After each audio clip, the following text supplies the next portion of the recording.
People always say, go out there and make your mistakes, but just don't make it twice. One word I would use to describe a Houstonian is resilient. We've been through all kinds of stuff, and we always bounce back. I think it applies to us too.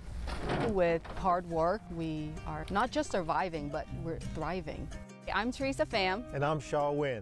We're farmers and owners at Life and Rose Farm here in Magnolia, Texas.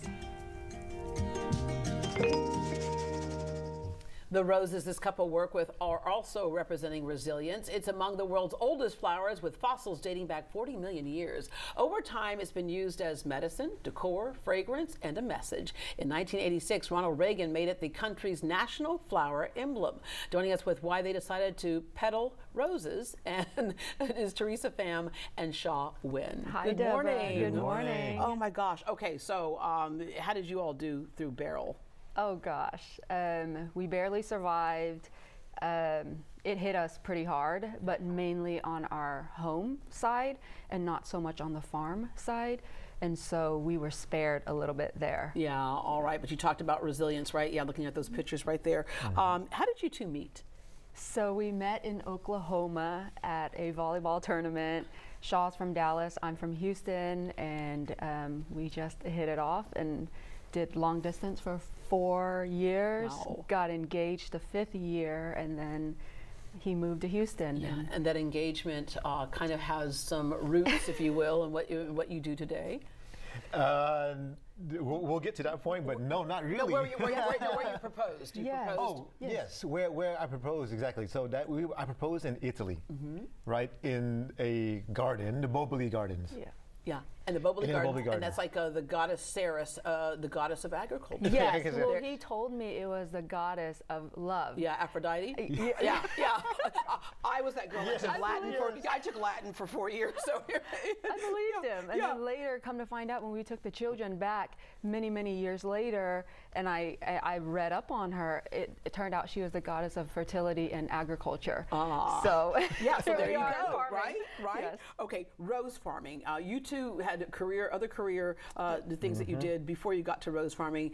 You immigrated from Vietnam. I did. And what was your career? I was in finance. Okay. Yeah. And then you? I did management consulting and IT for a long time. Yeah, and oil and gas and In stuff. oil and gas. Both of us were in I oil and have to gas, ask you, so both of you kind of in that STEM field. Yes. And then you moved through another STEM field, but in that STEM field. different. But then the puns are going to keep coming. But then I have to ask you, when you said to your family, you know, we're going to leave that because we want to be rose farmers.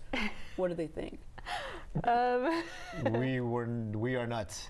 They thought we were crazy. Friends and families all thought we were crazy / possibly dumb for leaving everything that we have worked so hard for, the stability, the education, to go into something that is completely unknown and risky, especially in this climate.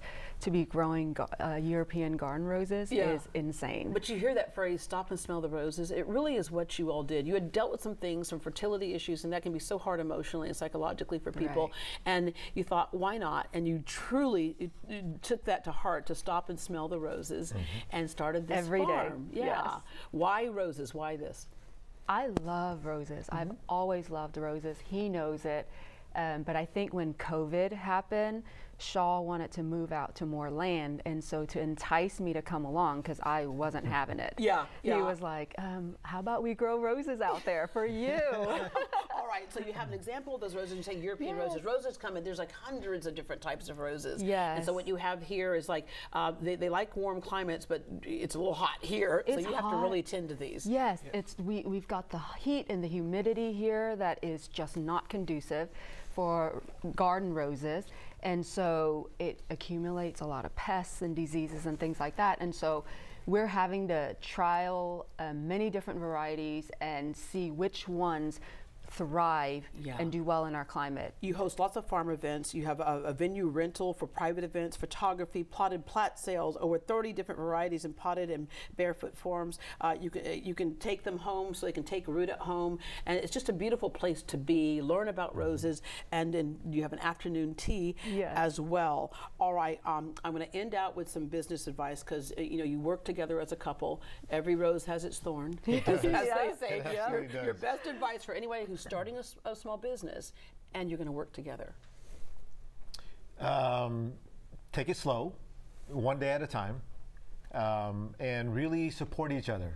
Yeah. Meaning there's never a perfect day, right? Sorry, there are some days that are good, some days that are bad, but you really have to take it slow and just support each other. Yeah. And balance. I think balance and communication is huge. Yeah. And so when one person is feeling down or discouraged, the other person just needs to be the opposite. Yeah, And yeah. And we'll end with one tip. Whenever you get roses that are fresh cut, snip them, and they're not in a vase, snip them again and put them in there, because Yes. roses want their water right away. And Right? you They want close to up quickly. snip it at a 45-degree angle so it's better water uptake. Okay, there you go. Yeah. Thank you all so much. This is so cool. I love the pictures look so amazing. I can't wait to go out there. To see Teresa and Shaw's full Cadillac Shaping Houston story, log on to shapinghou.com. And to learn more about their product line, visit lifeinrosefarm.com, lifeinrosefarm.com.